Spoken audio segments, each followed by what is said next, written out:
What's going on, everybody? This is Zach Wilson. Welcome to another episode of the Major Keyz podcast, talking to keyboard players about music and life and everything in between. Today, we have a special guest, my homie Emmanuel Chops Smith.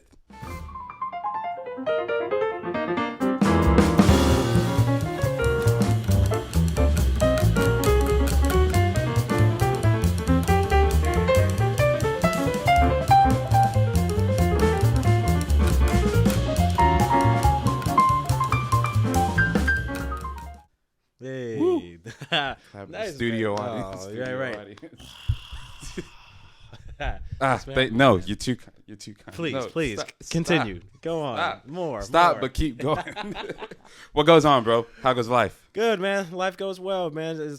So this is going into February. It's busy season is coming up. Right. And, like January after the holidays tends to be a lot of administrative stuff, a lot of chasing down gigs and emailing and trying to figure out what's going on. Yeah. I've been trying to use the time to balance my rest, do all those other things that are not work related or not music related and enjoy them. Yeah. Which is a whole nother struggle for me personally, struggle to let's just enjoy all the other things in your life that are not work. Yeah, because you be working out of 7 days of the week. You're gigging 9. Yeah. I'm trying, man. It's a weird obsession too, dude. Right. I'm learning a lot about myself trying to figure out that balance because I love the work, but I also hate not doing the work, if that makes sense. It doesn't. Right. So take a really easy solo gig or a duo gig, and I love being there. I love playing the music. I love being around the people. I love the energy in the room. Yeah. Even when there's not a ton of energy, I love every piece of it. When I'm not doing it, I hate being wherever we're at, not playing the music, not being around the energy, not being around the people. Yeah, it's this weird obsession that I'm trying to get over because it has served me extremely well up to this point, right? It's great for work. I'm obsessively into my career and into my stuff. But the other side of it, your family never sees you. Or your lady's always calling hey, so when we gonna hang out? We haven't had a date night that hasn't been your job in a while. Oh wow. Yeah. I separate the two usually. Unless it's a big show. Yeah. Unless it's a big show, then I'm hey, baby, you should come to this. Yeah. But if it's a regular duo gig, I'm just going to work. That's the balance, man. That's what I'm looking for, dude. Yeah. That's what I need. I need some of that. Yeah. But cool. Let's start from the beginning. Okay. How'd you start playing keys? What just walk us from baby Emmanuel first. Putting your fingers on the key up to now. Yeah. So my story essentially started with a babysitter that I had. She was, I was maybe 3 or 4, and she couldn't have been but 10, something like that. Oh wow, okay. How that goes. And so she was taking piano lessons. My grandmother had this really nice piano, and by really nice, it was nice to me, but it was just a really basic piano. Yeah. And my babysitter would practice on the piano, and I was just obsessed with it. Oh, okay. While she was watching. I would sit and just listen to her practice. And just loved it. And so that got to a point where I would sit next to her and try to copy her on the piano, trying to figure out what she was doing and then playing that way. That led to me actually learning to play by ear. Okay. Playing in children's church. And for me, playing in children's church was more of when all the other kids were singing Amazing Grace, I was playing. You were playing it, yeah. Right. So, or whatever. Yeah. And so that went into classical lessons around 7. Started taking classical lessons and doing classical music. Did that for years until maybe early middle school, 6th or 7th grade. Okay. And I was burnt out, ready to quit. Was tired of it. I don't want to play Bach anymore. I'm over it. And if this is all piano is, I think I'm done. Okay. I got what I needed. Yeah, this has wrung me dry. And then my teacher at the time introduced me to Stevie Wonder and Ray Charles. Okay. And a whole different world. A whole new world of piano music, man. It was Ribbon in the Sky, a written arrangement of Ribbon in the Sky, because I was reading and playing everything by paper at that point. And doing the ear stuff for fun on my own, but my lessons were pretty much all written music, and whatever was on the page I had to play. And so got into Stevie Wonder and Ray Charles and opened up this whole new world of what the piano could do for me. And that led into loving jazz, loving R&B, loving all the other music. Yeah. Jazz band in high school, which led me into jazz in college.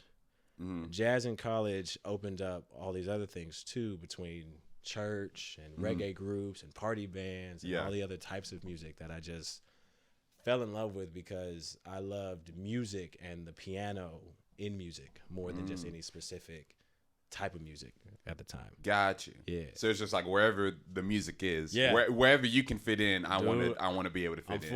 I'm for it. Got you. Wherever this piano can fit into whatever's going on right now, I love.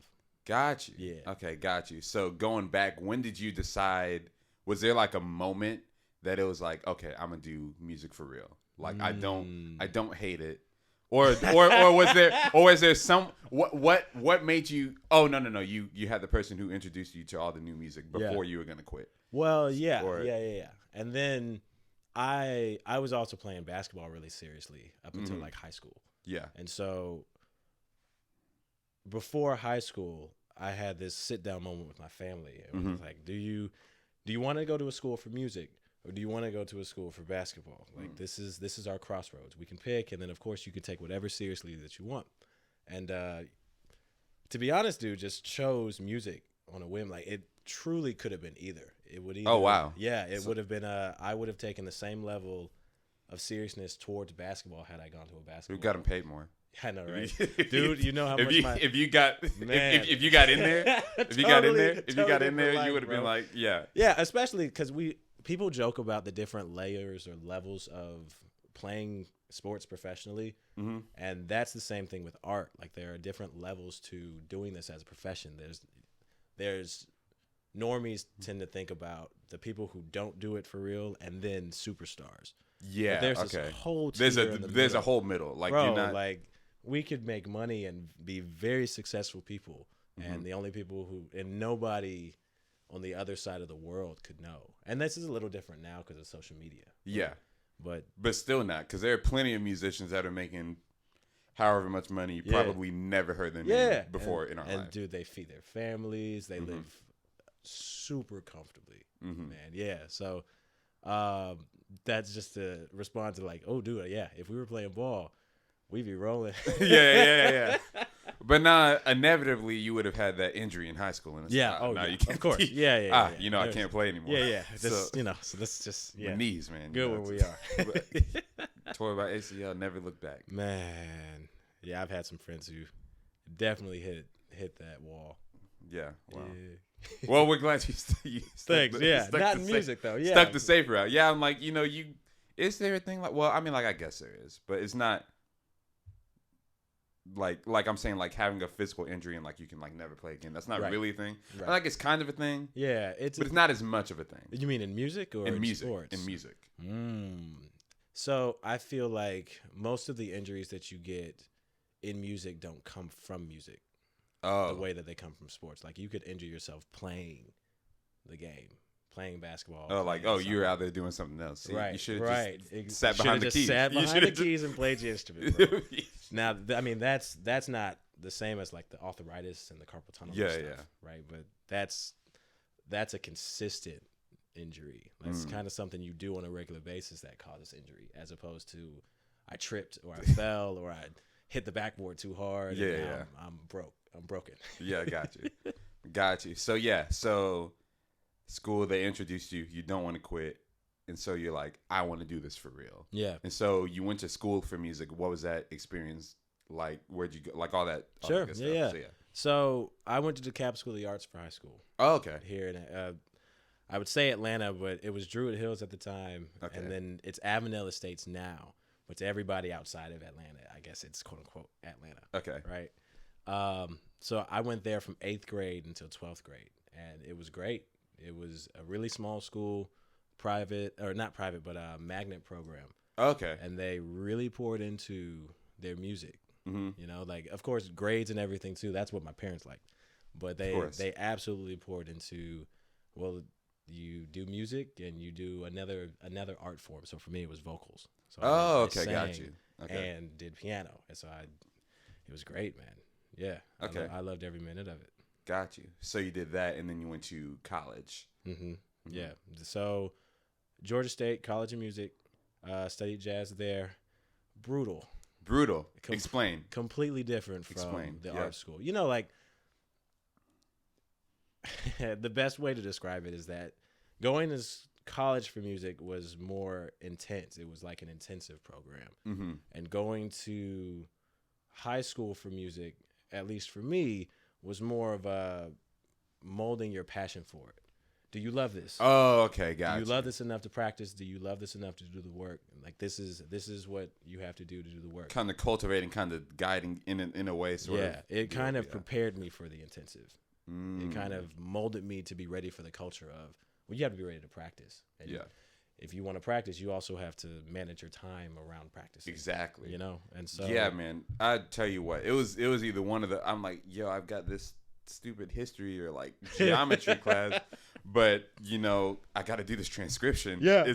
And for people that don't know, transcription is when you take a solo from a recording and you either write it out for sheet music or you learn it verbatim. Right. That's a transcription, and that's how people get to soloing better and knowing different jazz vocabulary. In school. But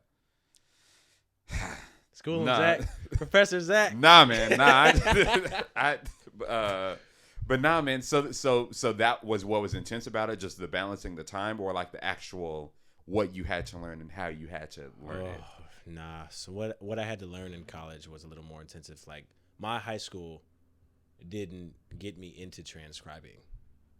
Yeah, right. Like learning stuff. The first transcription thing that I'd ever heard of was when I went to Kennesaw State. Yeah. I was, oh yeah, Tyrone. No, well, you have to learn this solo. I was like, no, but they improv. I can't recreate that. They improv. They didn't even write it down. That's what they felt. Like, how am I supposed to? But no, you have to go back. You have to slow down the speed of the song. Ooh. Listen to like that little articulation they did there. Learn how it works over the chords so that you could apply it somewhere else. Exactly. It was a whole because when I went into school, my like straight ahead jazz knowledge wasn't up there. Sure. I didn't know that. I knew easy jazz, like smooth listening jazz, like Brian Culbertson, Joe Sample sort of jazz. Oh, sure. Like that jazz. And then I knew Glasper and Snarky Puppy. Oh. I didn't know like Oscar Peterson. I didn't know McCoy Tyner. I didn't know that stuff before I went into college. That's what's up, dude. And so like, of course, Tyrone was like, oh, well, who do you like? And of course, you know, I say the obvious. Yeah. And then he's like, all right, cool. Well, you have to work backwards. Yeah. And then work your way up there because they got all that stuff from them. That's what's up. So it was definitely a challenge. Yeah.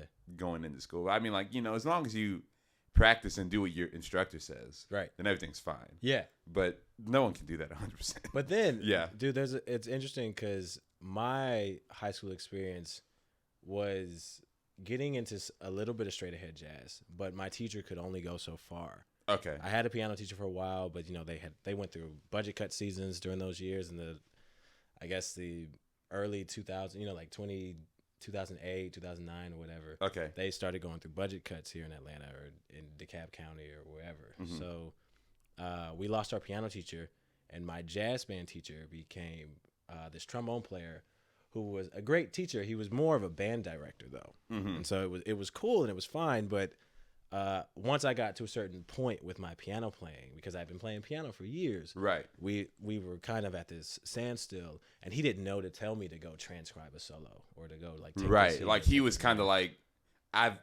this is all I got. Yeah, I guess play this song. Great, mm-hmm. Now play this song, and now play this song. Mm-hmm. And so I built this huge vocabulary of songs, but not even really because I was really just reading music. And so it molded me to read lead sheets really well, which I will forever appreciate. Yeah, I love that I can pretty much, or I could at the time, like read pretty much any lead sheet. And that really helped going into learning language in college. Gotcha. But yeah, once we got to a certain peak, I was just the jazz band piano player, and that, you know, like, it only goes so far until I got some direction. And college gave me that direction, and it was just so, to go from, well, you're doing great, yeah, play this song, and now play these songs, and now play these songs, this is awesome, to, you haven't transcribed a solo before, right? You're not great. You're not there. You've got a long way to go. Yeah. And like going from like the top, like, yeah, I'm the dude, and then like it's like, bro, like, oh man, nobody likes me. No one cares. Yeah, no one likes me. Yeah, it was needed though, man. It was absolutely needed. Yeah. It was. They talk, or older musicians talk about how hard getting into jazz was, or how it's been for years, and so of course it gradually gets easier and easier for generations, like per generation, but it gave me that this is harder than I thought it was gonna be. Got you. For me, and I needed it. Got you. Well, and then here you are, and so also now you can be in that position like how the teachers were, because you actually teach. Yeah. Now. Yeah. So how is that? Because in my opinion, I just haven't dug into it because I just never have just taken the time out. I've just never dedicated the time out. Yeah. But like, I also like, once I know the stuff, I know it. Yeah. It's hard to relate. For me, it's hard to relate information back to somebody. Like, oh, how do you know to do that? I'm like, I just kind of learned it at one point, and like I learned it like a long time ago, and it just works. It just worked. Like, I don't know to figure it out. Like, So I mean, like, I can, but like to a certain extent, is like I know that right now. If you would ask me now, teaching is not my strong suit. Sure. But like, you are also affectionately known by some people as Professor Chives. So how is that? How did you get there? Like, how did you decide to teach and like get to that? Sure. Like, what's the teaching scope of like what you do now? So I teach at for a jazz program at a conservatory school. Okay. Here in Vinings, but here in Atlanta. It's Atlanta. Yeah. Okay. All right. It's Atlanta. You just never know how to what to use for that. But yeah, so I teach. People listening right now in the UK is going to be like, it's Atlanta. It's okay. Atlanta. Yeah. It's Atlanta. Yeah, that's Atlanta, right? Yeah, what is Vinings? What does that even mean? We have listeners all over. Hey, yeah, man. Congratulations.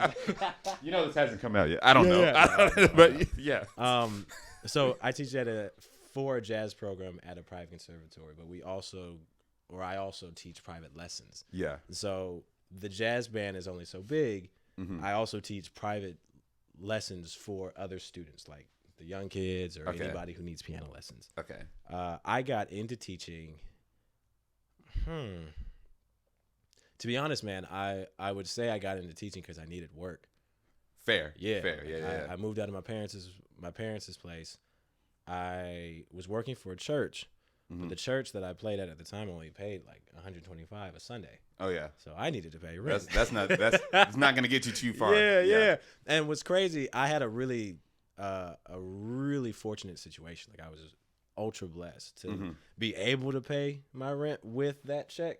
But I, of course, needed to live. Like, I still needed money to buy groceries and pay other bills and whatever. You know, the chains. Yeah, exactly. The spinners on the car. Yeah, like, man, you know, it's a whole thing. I needed some fresh rims, baby. Let's go. What's up? So yeah, I needed work. Yeah. And so I started teaching with an in-home lessons company. Okay. Like, they were teaching in homes, and really just to get my feet wet. Like, I had taught some kids in high school. Okay. But really peers, like, just well, how do you do this and how do you do that? And I loved the explaining this to them, and then the light bulb would go off.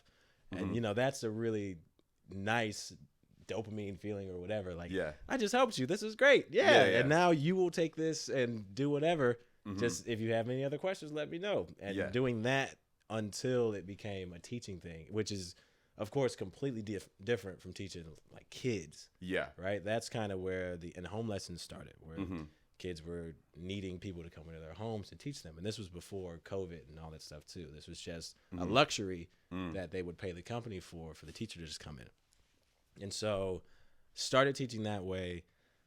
Just kind of loved it, man. Like, kind of the whole thing with energy. Like, I just loved being around different people and different energy and different parents and kids, and just this is what I did to learn my love of music. Yeah. You know what I mean? Like, I watched my babysitter play music and loved it. Yeah. So you can love this that way too. And, you know, of course, it's not always the case. Some kids are just doing it because they need a babysitter. Because their parents just threw them in. Exactly. Yeah. And then they want to quit later. But that's essentially how I started. And just more and more as I went through college and went through my teaching and got schooled, basically. Yeah. I transferred all of that into how I school everybody else. Is there a difference between teaching like the young, or like what is the difference between teaching like the young students and maybe the student that doesn't know that they like it yet versus people that are in school and like they signed up for this program? Sure. Yeah. You have to kind of gauge a person's passion or love for it. You know, with kids, and everybody or almost everybody has a story. Like, my parents made me take piano lessons when I was a kid, and I hated practicing, so I quit, and I never played again. But I wish I had. I wish I kept doing it. Right. My philosophy, for lack of a better word, is I will teach you to love this, and if you love it, the world is your oyster. Between anything you want to learn, anything we want to do forward, you can have as an open book. You can ask at any point. If you don't love it, that's also fine. You don't love it. And then I have to reassess, am I here to teach this kid or am I here to babysit this kid? With people who sign up or adults, I tend to just kind of separate them as adult students. Yeah. Of course, that you do have high schoolers who, no, I want to be here. Yeah. But let's just like break them up from kid lessons and adult lessons. The adult lessons, I want to be here. I either miss this and want to get back into it, or I love this and never want to stop. And whether I stop sometimes because of life or whatever, that tends to be a different level of intent and passion. And like, you know, it's just the difference between a person who wants to be there and a person who's not sure. So basically like meeting them like where they're at. Yeah. Oh yeah. That's kind of the deal for everybody. Yeah. Cause you know, you can't, I get it. Cause it's different for everybody. Well, cause you can't like, it's the whole, you can lead a horse to water, but you can't make it drink. Yeah. Kind of deal. Where I can give you everything, you know, but if you don't want it, like you don't want it, that's fine. Yeah, we'll just sit here. Sit here, man. Sit here and talk life. Yeah. And we can do that. We can absolutely do that. Sometimes that's important though too, because like you never know. Like sometimes you don't need to run scale. Like sometimes you just need to give that like pep into somebody, especially like somebody who's like they know that, like, you know that you like it. Yeah. But it's just like you feel stuck at a certain point. I'm like, what is this really getting me? Like, I'm not this person. I'm not that person. I'm stuck right here. Like, what's really the point? And then, you know, all other life is getting to them. It's just like, nah, I'm not going to do it. Yeah. So sometimes, you know, I like, you know, just talking to them about like, you know, you know, but I get that. A lot of people, or at least from the stories I've heard, a lot of people quit because they didn't like their teacher. And that's a crime. That's terrible. Yeah, like being comfortable here is one of the biggest parts about what we do or what I do as a teacher. Like, let's get comfortable first. Yeah. What do you, for kids, it's like, how's school? Yeah. How's life? Yeah. What's going on? I've got one teacher, a little, or not little, but like a little high school kid, and she calls me Emmanuel. And it's one of those like, is this weird? No, this is a comfort, and I want this. Like, I want you to be comfortable. Yeah. And you don't have to call me Mr. Smith or Mr. Chops or Professor or any of that stuff. Yeah. Just whatever makes you comfortable being here in a safe environment to learn. Fair. Yeah, I think that's important. Yeah. Where did the name Chops come from? High school. Did someone give that to you, or you?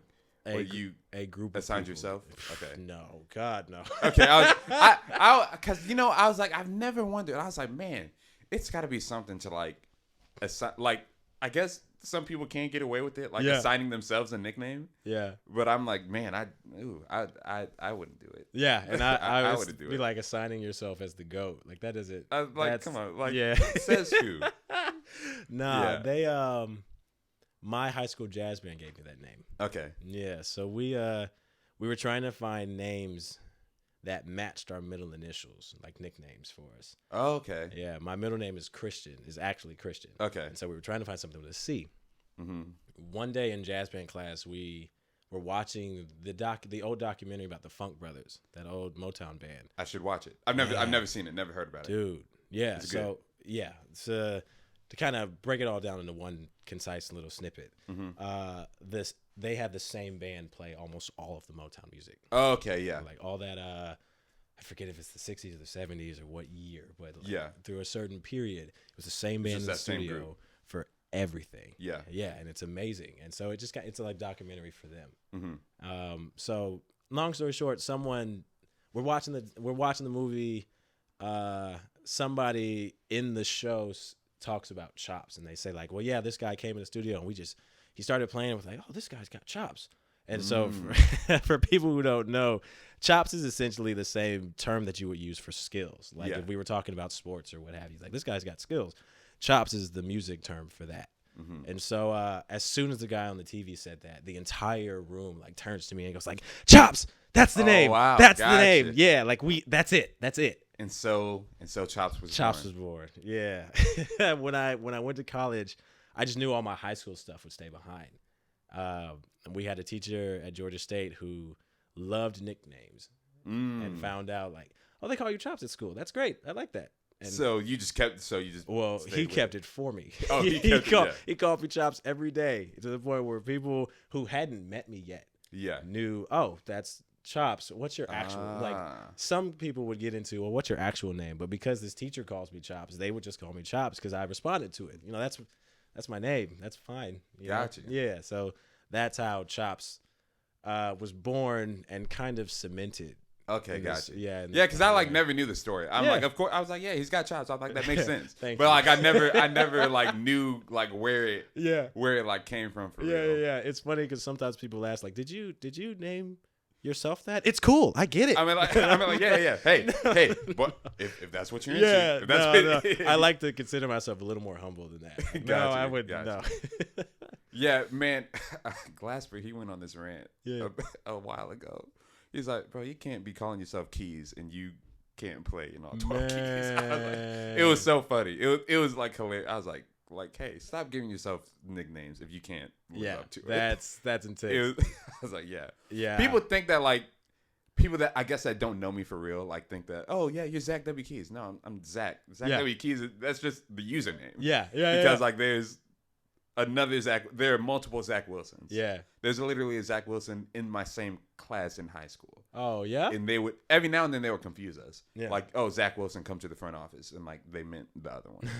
But it was like, no, like Zach W. Keyz is not my name. Like, don't call me Keyz. Don't call me W. Just my name is Zach. My name is Zach Wilson. Yeah. Just call me that. I'm with that. Yeah, bro. You're super into wedding bands and like the party band sort of scene. How did you get into that? And also you do like the administrative stuff about it. So tell me about both sides of it. Okay. How did I get into wedding bands? When I was in college, of course I loved jazz and I was already playing in church. Like I love the gospel stuff. But I had a friend who played this residency every Friday at a hotel. Okay. And they played party music. It was a sax trio. Okay. Sax, drums, and then baritone guitar. The guy would play like guitar and then bass lines on his guitar. And it was dope. And I would pull up every Friday and play with them in a very like, I'm trying to learn this stuff. You guys sound great. Yeah. At first, it was just a friend of mine that I was following around, coming to see him play. I wasn't doing anything Friday because I was just doing school stuff. Yeah. So I pulled up just to hang out. There was a piano there. I didn't play the first time. I came back again. They were like, you play. Wait, come play, dude. And schooled me, bro. In a very, I played jazz. I used to play classical music. I play jazz now, and the jazz stuff did not work. It's interesting going from like one extreme to like another because it's like no, like hey, simple. Yeah. Like say party band music, wedding band music is quote unquote way more simpler than jazz. Yeah. So at least on the surface, like you do have to play it in a very simple way for it to like, for it to make sense to the listener. But there's a whole, and I guess we'll get into it too. But there's like a whole nother level after that, right? Let's get into it. Yeah. Get into it. Well, okay. So start back at I got into it by like playing, and the jazz did not work. Like the language just did not work in this quote unquote simpler context. So I had to learn that and figure out how to make this work. Like make the music that I like playing work here in this music that I also like hearing. My parents had me grow up on that stuff, and I didn't realize piano could be played on it. Right. You know, like I was doing classical piano, so I didn't even know that all the September and all the Earth, Wind, and Fire stuff that my dad sang around the house, I could actually play. Like, oh, wait a minute, this is great. Yeah. So went through a few years of figuring that out, and loved it. The same way, like, I love gospel music, I love classical music, I love jazz music, I loved pop and party music. Yeah. And then that gets into, like, I loved people dance to it, and we're just having so much fun playing, and they're dancing, and we're all, like, having a good time. So all of it, like, feeds up on, like, it's like the energy, like, oh, yeah, I'm having a good time, I'm making y'all have a good time. Yeah. So that's why that's why we love it. We're all just having a good time. Yeah, man. Just having a good time, baby. Yeah. And so that's why you are like, because you're like very into Wedding Band. Yeah. Like a lot of, like, I like it sometimes. Sure.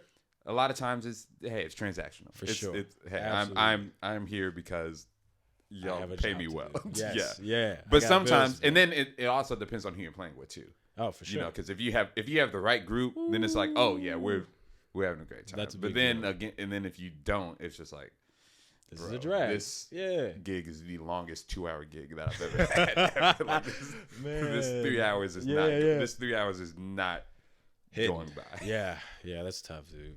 That but to get into like the next layer of music after that, where once you learn how to go about playing the music, you can make it more expressive, and that's something that I've grown to love too. And all right, well, I've gone from trying to play quote unquote jazz over this, and it didn't work, to playing simple chords and playing specific, like learn the song, play the song. Yeah.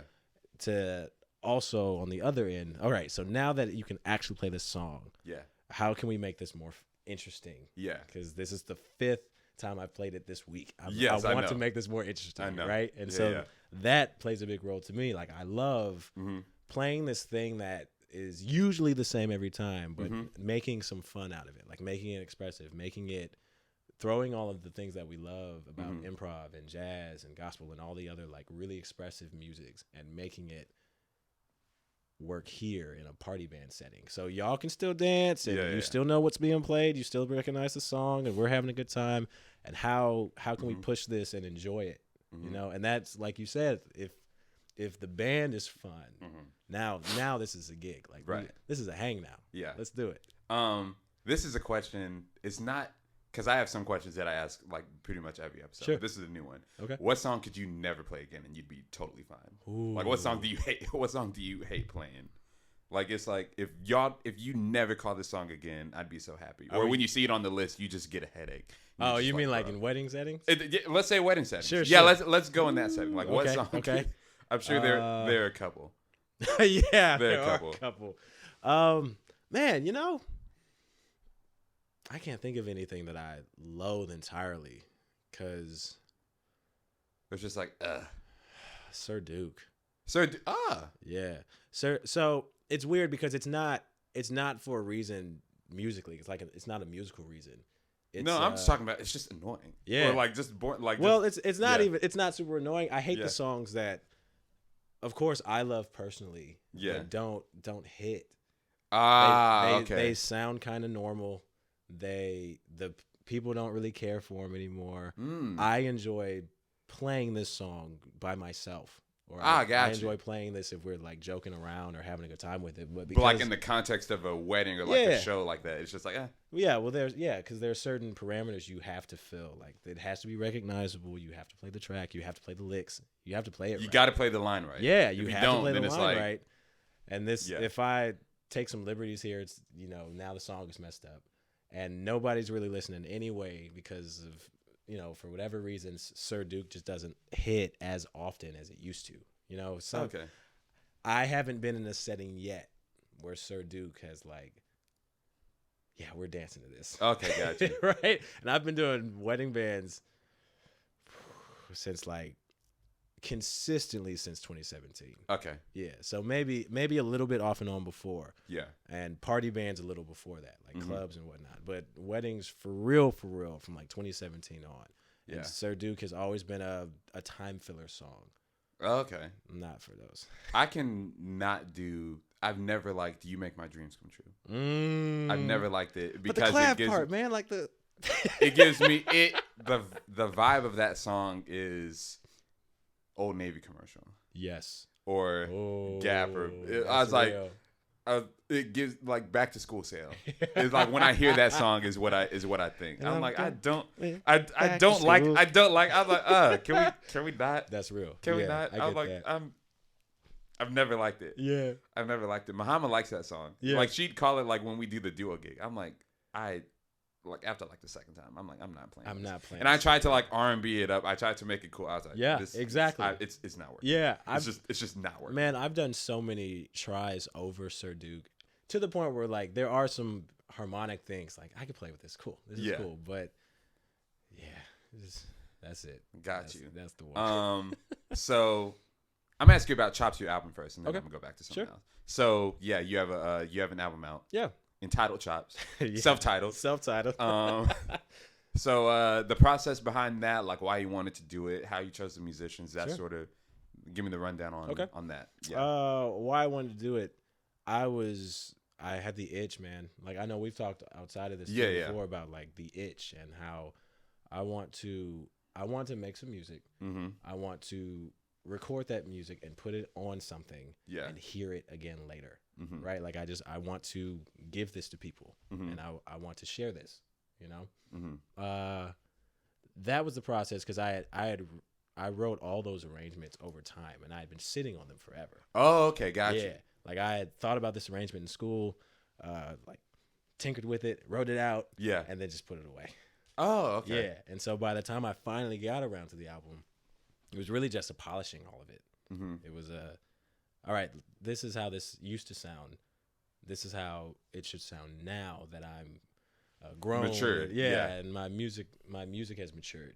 Yeah. You know? The process of picking the musicians, they were my teachers. Okay. And I wanted to be schooled further. Like as much as I felt like I had matured as a musician, I didn't feel like I was done. Mm-hmm. And being the first album, I knew going in that I wanted to learn going into this process as opposed to feeling like I got the juice. Like I'm good. Let's make it and this will be my thing. Boom. Yeah. Right? It was more of a what can I learn from this? Let's let this album basically be the end of school because it was the same year I graduated. Oh, okay, gotcha. Yeah, and so let's let this like be the next phase of my learning, you know. So yeah, and they killed it, man.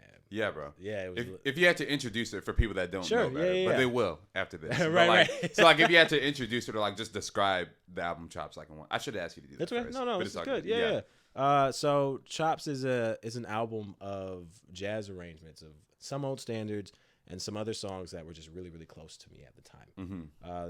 There's an old hymn arrangement on there because that's a really big part of my life, my faith and everything, just being something that I represent really strongly. Mm-hmm. So there's an old hymn on there. Lisa Green, or I think she goes by Lisa Chantel, she sings on it. Okay. Luke Wethington, sax player, he sat in on a couple tunes, and he was just a really intricate part of my college career. Like he was a grad student when I was an undergrad. Okay. And just loved his playing. Mm-hmm. And you know, like you love a lot of people's playing in school, but I think his energy or his aura and everything about him, I just felt like I would learn a lot from. Yeah.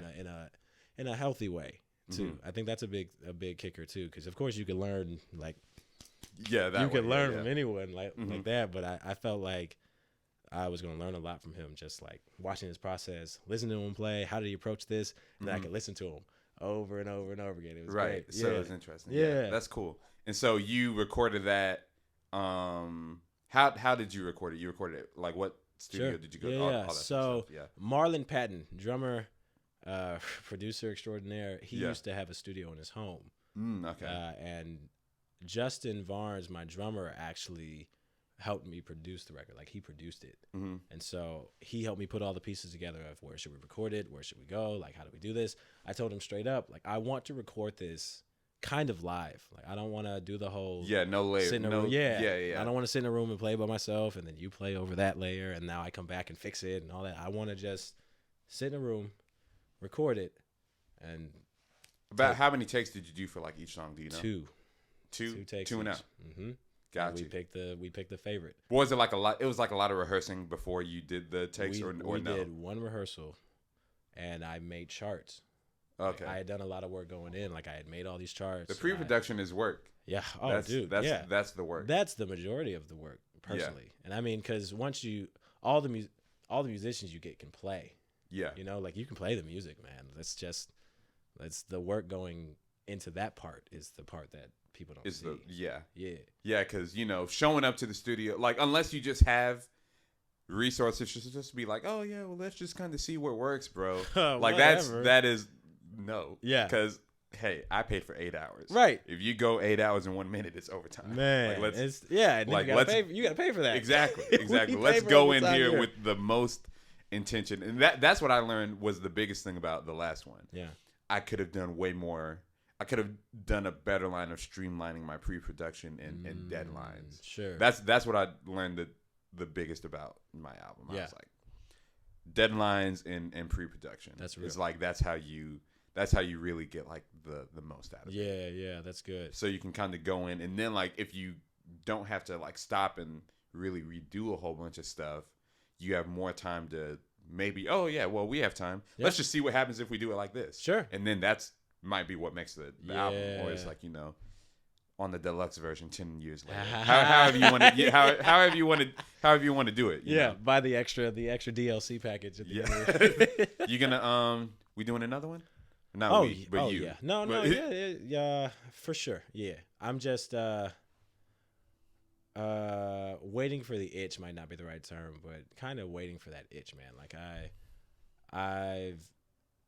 when I went into doing chops, I was so immersed into the life of jazz. Okay, right? Yeah. Like sessions every week, practicing 3 or 4 hours a day, hanging out with friends was basically like practice. Like we would, if we practiced 3 or 4 hours a day off and on throughout the day, hanging out with friends was more practice later. Like we're just hanging out and playing songs and all that stuff.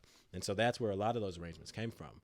I feel like the next one, also because I have a few options of what I could do. I was like, what would be the style that you might go for? I don't know. It's got to hit you. Yeah, I've had thoughts about doing a jazz hymns album, especially when I was doing a lot of church work. Yeah. And like, I love hymns. Yeah. My family wants that one. Yeah. They also want a Christmas album. I like Christmas music. Well, I'm not gonna say too much. Well, I love Christmas music. I do too. I was talking about like my ideas of one. I'm like, I'm not gonna say too much because I may not do it. I'm that's fair. But there's gonna be a Christmas album for me one day. At some point. One day. Yeah, man. And not personally for me. Like I know a lot of people do the Christmas album to make some bread, but I love Christmas music. I enjoy Christmas music, but also if it's good, you can also eat off of that every year. If you can sell at least. Like being realistic for people that are at level as of right now. Sure. You can sell 20 copies a year. Oh, bro. I'm like, come on, man. That's a little. That's Christmas gifts. What's 20 times 15? Oh, don't make me do math, man. That's like I do music. But I'm like, that's a little. Get you a little something. That's some change, bro. You can get you a watch. Yeah. Hey. Like, so, man. Yeah. But I get it. The worst gig that you've ever had. Or the worst thing to happen on a gig. I know you have these stories. Oh, yeah. The first thing that comes to mind, I used to do this. I feel bad talking about it. There's this infamous gig. I think you probably have done this gig before. Okay. No, don't say the name of the gig. Don't say the name of the gig. Don't say the name of the people, but describe the gig. But you can describe it. Sure. Describe it. But let's not say any names. Perfect. Okay. Yeah, because what are the rules here? How do we go about this? Let's not say any names. Describe the gig. It was a background quintet gig. Because I know what you're talking about. Yeah, you know what I'm talking about. Everyone in Atlanta knows what I'm talking about. It's a restaurant gig. Yeah, it was a restaurant gig. It was a quartet. It was a quintet. Piano, bass, drums, and vocals. 2 vocals. And that's every time someone asks me about the worst gig, that's the first thing that comes to mind. Oh, just the gig in general. Yeah. Oh wow. Yeah, the gig in general. And it's weird, man. Like it paid really well. Man, it did. I kind of miss it. The hang was kind of miss it. Man, they close. I know, they right? don't do music. I know. Now. Yeah, I know. But the hang was good. The pay was good, but the music was just kind of tough. and not for any reason other than it was just it just fell wasn't short. there. Yeah. That is the worst gig. Well, I mean, like worst thing that happened to you on a gig, like like your key like transposes something like that, or like you miss this cue, or like man, I've started off. Oh, there are a few gigs that I know that haven't gone well. Yeah, but I know I've missed like on I Want to Dance with Somebody. Yeah, supposed to go up a whole step. Yeah, I went up a half step. Yeah. And I did that, and I was like, because I was like, what is everyone else doing? What are y'all? Like, y'all are wrong, man. No. The thing is, I wasn't sure, but I think some people tried to match where I went. Oh. I tried to figure out where they would go. It was just so everybody. It just wasn't good. Yeah. There was no way to like fix it. There's no like, oh no, you just go because like the singer hears like what I'm doing because I'm stronger than what they're. Yeah. So it was just it's just not good. Yeah. So that was a bad one. But anything like that, anything like a specific story. Oh, man. Because like we could talk about the other gig, but we can only say so much. Of course. Yeah, that's fine. The hardest part about that specific issue is that issue happens, and quotes. That issue happens, quote unquote, all the time. Yeah. Yeah, like a musician's gonna miss something, or we're gonna mess up whatever. That doesn't ruin a gig for me or in my head. Like it's a mistake. Don't let it happen again, and we move on. Fair. That's a good way to look at it. Yeah, and that used to get to me. Like Benny and the Jets is an example, and that only comes to my head because I played it at a gig last night. Okay. Of course it went well. It's fine. Yeah. I know the song now. Yeah. But the first time I needed to play Benny and the Jets, I don't think I got through the entire set list. I was just getting into weddings, and there was a lot of music. And Benny and the Jets was just one I had not gotten to. Oh, right? So you just didn't learn the song, and you can't not know the top because it's Keyz. All you. It's all Keyz, and I had a chart. Or I had a lead sheet. But it didn't. It was just the chord. It's just the chords. Yeah. And I didn't realize that I played the intro. And so they called Benny and the Jets. Everyone kind of looks at me. The band leader looks at me and he's like, do the go. Thing. Like, do the, do the thing. Yeah, do the thing. And I was like, what thing? Yeah. It's like. Stuff like that. Yeah. No. Exposed piano parts. When I am scrolling through a set list. Yeah.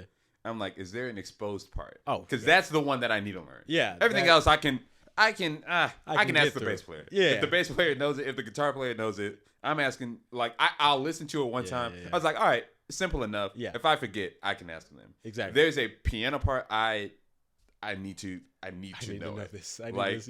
You can't miss that. You can't do. Dun, dun, dun, dun, dun, no, no. That song. I almost missed that one. Yeah. Gig. No. It's if the guitar player kind of helped me because he kind of called it and he like kind of played it just. He played it a little bit. I was like, oh yeah, that one. That one. Yeah. But no, that one was almost bad. Don't Stop Believing. You can't miss Don't Stop Believing. Please. You gotta know Don't Stop Believing. Like if you don't know Don't Stop Believing, it's just like we can't do the gig. It's a bad time. Yeah, and you almost got to do. That's one of those. I feel like what more people should do more. Tell the leader, hey, I do not know the song. Please skip it.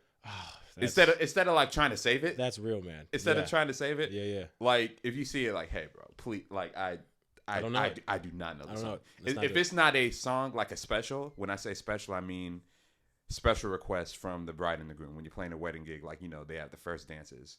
Father, daughter, whatever. Right. Those are the ones that you have to know. You cannot mess up on. If you mess up on those, you've just you've almost ruined the whole show. Yeah. Because you can mess up on Sir Duke. Yeah. Honestly. Yeah. And sure. they'll be fine. No it's just cares. be like, no man, anyway. Well, that wasn't right. Yeah. But you can't mess up on this song we've been listening to for 10 years and it's our song and it means this much and you're like clunking on everybody's quiet and listening to it while they're dancing and the only thing you can really hear is I'm sorry for ruining this for you. I'm sorry. No, you can't do that. No, please. I think I've been at a gig and like they mixed up the father, daughter, mother, son because I think of the someone. I feel like the logistics that they sent, like I feel like they mixed it up. Yeah. What's the worst part about dealing with weddings then, or in general? You get from a musician's point of view, from a client's point of view, just Because a lot of people, like, we talk about the playing side, but, like, doing this work, like, it's a lot of business and dealing with people, depending on, like, what level you're in. You know? Because you're on the administrative side a lot. So, like, you have to deal with the clients. So what's the best and worst part? I kind of want to know the worst part. The worst part's more fun. The worst part. I got to try to keep it to clients, though, because really, man, as an administrative, on the administrative side, the worst part is juggling all the different personalities of the people between the clients, between the musicians. Personalities could be like, this person wants to show up late, or this person doesn't want to learn the music, but the bride and groom asked for it. So I kind of have to like really be the bad guy and like, no, you have to learn this song or you're fired. I've never told a musician, hey, I don't want to learn this song. Yeah. You can't just do that. You can't do that. You would think, bro. You would think. That's wild. You would think, that's man. wild. I'm like, hey, bro, you're on this gig. Now if you're like in a band, like a band like, oh man, I'm gonna start a group out of my garage or something like that. That's different. Yeah. You can't just go on a gig and just be like, not doing it. Yeah, and it's tough because especially in that setting. Well, yeah, in that setting, man, and you build this rapport with musicians based on the respect and all this other stuff. Like these are all people who essentially become family to you. Yeah, and so my first job is to make the musicians comfortable and happy, but we as a conglomerate have to take care of the client also, because we want to pay our bills. You know what I mean? Like we want to do this. Yeah. Right. But as far as clients go, like what's the I don't know, man. Attitudes, like the inevitable bridezilla attitude. Yeah. Which personally I feel like I manage relatively well just because I'm so nice, for lack of a better word. You know, like I'm so okay. Let's see. I think the hardest part when I first really got into that part of the job was saying no. And my team was very adamant about say no when you need to say no, because they will be fine. You would rather say no than to say yes and then not be able to do it. Exactly. Like saying no to like their expectations or like maybe like asking for a certain thing. Or... So one I've got now actually coming up that I had to like say no to. Okay. She asked if we could learn a song in a different version because they want to dance a choreographed dance to it. Okay. Personally, if you're dancing a choreographed dance, you want the track. You like just play. You want the song the way that you've been practicing to it, and the band may or may not do that just because of the live aspect of music. Like an uncontrollable circumstance, like the guitar string breaks, and we have to play this without a guitar string. Yeah. Or something goes out in the sound, and we have to you have to play this with the drums or whatever. You know, like stuff like that. And of course, there are like controllable things too, like musicians don't want to learn it, which we deal with on the other end. But she wants us to play a version of the song. It's the version that she likes is too fast, like the original version. You can name the song. I don't know the song. Oh, okay, gotcha. I don't know the song. Like I've got it in my notes. Okay, gotcha. I don't know it. Yeah. So the version of the song is just kind of up tempo. It's for the first dance, but the version that's slower that she found, she doesn't like the instrumentation, and so they have a choreographed dance to the slow version, and so I have to essentially say, well, we don't really do that. Yeah. Right.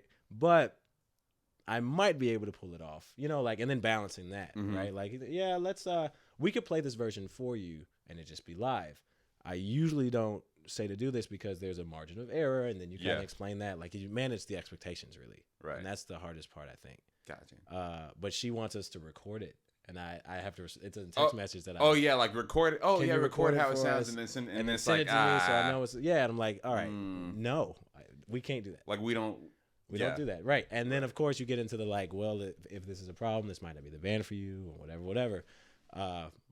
But yeah, I mean, those things, stuff like that. Details like, well, I want my brother to play guitar and I want him to play your guitar. So okay, no. Yeah, he can plug in. Yeah, he can plug in. I have to but ask I do not player. know your brother. Yeah. And then like my guitar player, right. You can plug in if you want to. And man, most musicians are cool with it, but you can't just assume that. Exactly. Right. So that's kind of like the dealing with people. There's the other side of it sometimes people are terrible. Yeah. I mean, like, people are terrible, sometimes. Man. Yeah. Yeah. So you have to like balance and manage that stuff too. Yeah, that's the hardest. Right. I think we're just got you. Yeah. Top 3 national keyboard players, and then top 3 keyboard players you know. My top 3 keyboard players tend to vary based on my mood. Okay. So. Well, today, Oscar Peterson. Okay. Always and forever. Oscar Peterson never wavers, right? Corey Henry. And Christian Sands. I like Christian Sands. I've been listening. I really do. Sands I forget how I came across him. Yeah. But it was maybe a couple of years ago that but he has this great. I like his feel. Yeah. I like all of their vibes and their energy that they carry all the time. Like it's they are the people that come to mind right now. Yeah. And of course, like even if we were talking like top 5, they tend to like ebb and flow with Oscar Peterson remaining as the. So Oscar Peterson's top notch for you, like no matter what. Yeah, no matter what. He is Oscar Peterson is what really got me into jazz. Okay. That's where my jazz director in high school was actually kind of helpful in a very like, well, why don't you listen to this guy? He just didn't know to tell me to transcribe him. Yeah. I did try to like copy stuff, but Oscar Peterson was so far ahead of me at the time, and I didn't even know to write the stuff down. Right. I didn't think that at the time. It was like, all right, I'm just gonna. I like this part. Like I can do this. I can do that part. I can do this part. Yeah. You know. Top 3. Wait. I'm gonna ask you because we started this. Where were you when you heard Lingus for the first time? And what did you like? How did you feel after you heard, after you saw Lingus for the first time? Like what was that like? I think we started asking that like when people say Corey. Like, yeah, that's fair. We're gonna ask you that. So like, I think he tweeted about this too, man. That's so funny. He said, "I thought everybody knew about Lingus." It's just like, man, because I mean, like I can understand like now, like you probably have a love-hate relationship with it because he's ventured out and done.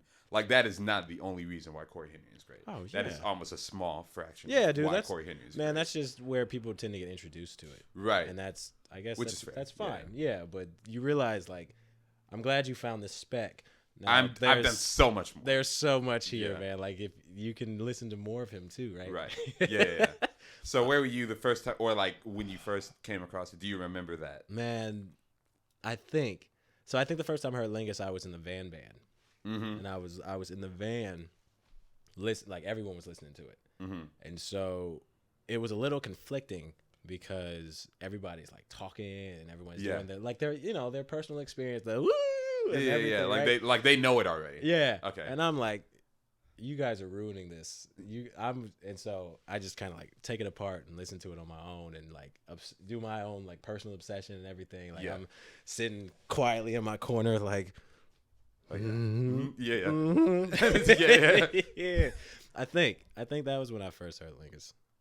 Gotcha. And it just like, it just opened up a like synths, synths, keyboards, like all the other stuff. Because I mean, jazz for me personally was just this is what the physical piano can do. And whenever I had to do the keyboard, I was settling for the keyboard. Oh, okay. Yeah. When I did gospel music, it was keyboard. And if I had to do it on a piano, I was kind of settling for the piano. Yeah. And so to kind of have a middle ground that was not necessarily gospel, not necessarily just straight up jazz. It was like whatever you would call in the middle, like funk music or whatever. Yeah. Like, this could be both. Gotcha. Like I could double up or all this. Like, I'm with this.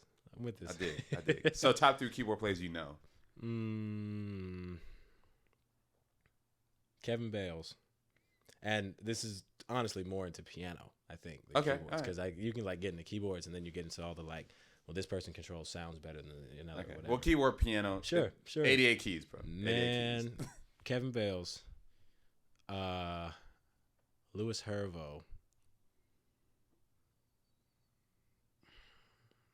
Oh, this is tough. If you want to increase it to 4, just to be safe, you can increase it to 4. Gary Motley. I've never met Gary Motley. Emory. Okay. Dr. Gary Motley. Yeah, he yeah, it's painful. oh wow. And he's so chill, he's so humble. His wife's a singer. She's amazing. Yeah. Yeah, and it's so like his fingers just work and his body is just it's crazy. Yeah. Tyrone Jackson. Yeah. It was definitely a fight between like Tyrone and Gary if I had to say 3. Yeah. Right? And then of course there are others too, but those are those are top 4. Yeah, when people ask me like who do you know personally, and I'm like, who do I know that I hear on a semi-regular basis? Yeah. Right? That's between always having something different, like just always being so unbearably solid. Yeah. Like just it's always never miss. Yeah, and of course they would tell you differently. Of course, but in our opinion, man, yeah, I'm listening to you, bro, and I'm you always do it. That was it. And he was like, no. I'm like, what? Yeah, no. Yes. Yeah. Man, it's beautiful, man. Got you. Yeah. Okay, so you have an unlimited budget. Everybody's available. This is a party you're throwing or a concert, however you want to do it. Make your super group. Ooh. Keys, guitar, bass, drums. For you, because I know you like horns. Like, you can do horns if you want to. Sure. You can do horn section if you want to. But at least that core 4, horns if you want to, and a lead vocalist. Who is in this super group? What type of music we doing? This is whatever you want to. Okay. This is unlimited budget, unlimited availability. Whoever you can think of is available. Am I playing or am I... This is... You could play, but like this is almost like you're throwing a concert. Like, okay. This is just who you would want to see together. Sure. If you want to put yourself on second keys, yeah. I just watch. I'll enjoy it.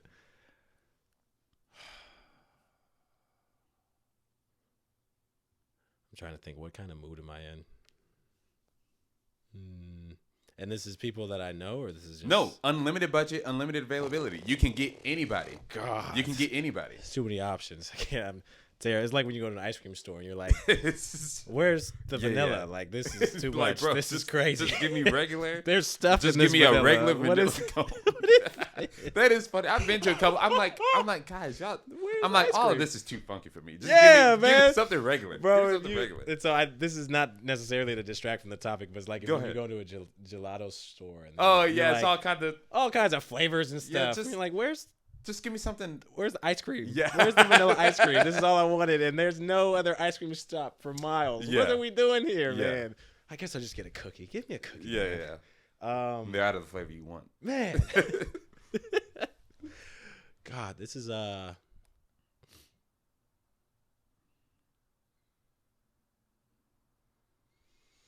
jazz. All right. If we go jazz, Christian McBride on bass. Okay.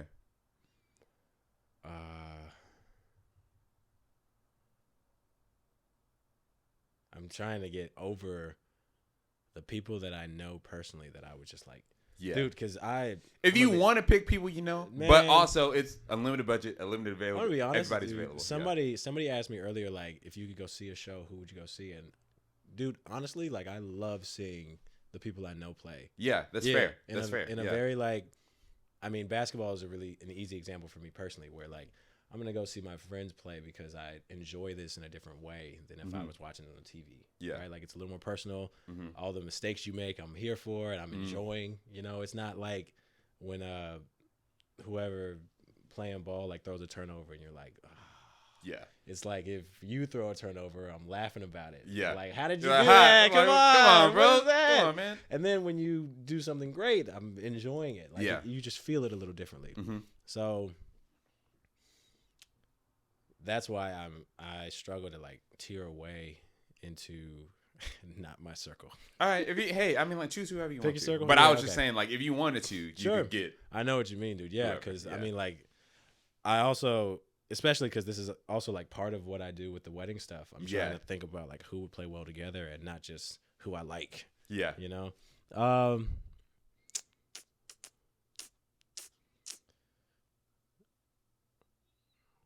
Bales. I haven't heard Kevin in a while. Kevin Bales. Yeah, Christian I'd like to hear him. McBride. Yeah.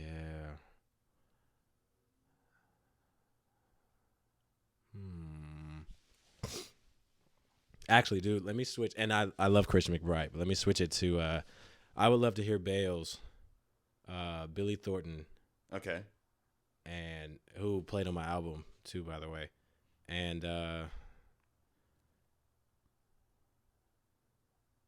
Justin Barnes, who played on the album too.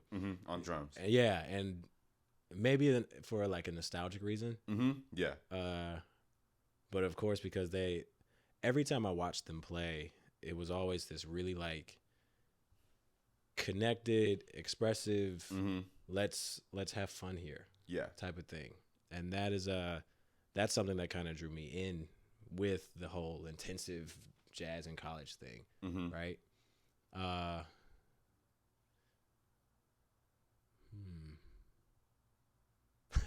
about to throw Mace in there. I love Mace's playing. I haven't seen him in a while either. Who is this? Mace Hibbert. Okay. He was, when I was at Georgia State, he was the sax professor there. And, okay. Like ultimate, and I mean, he might say differently, but he seemed like the ultimate risk taker. He used to say this thing in class of like, I wonder what would happen if, and his sound, from what I remember, from what I listened to, was I wonder what would happen if personified into a saxophone player. Got you. Right. And it, yeah. That's what happens. That's what happens. That's what happens if. I'm with it. That's awesome. Yeah. Let's try it. Then let me do that. Yeah. It's not the same. It doesn't.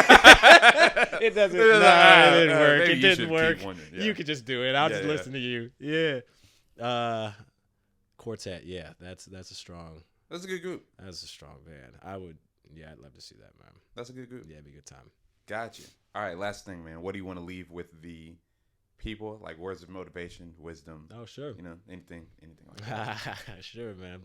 Let's get philosophical. Let's see. Man. Yeah.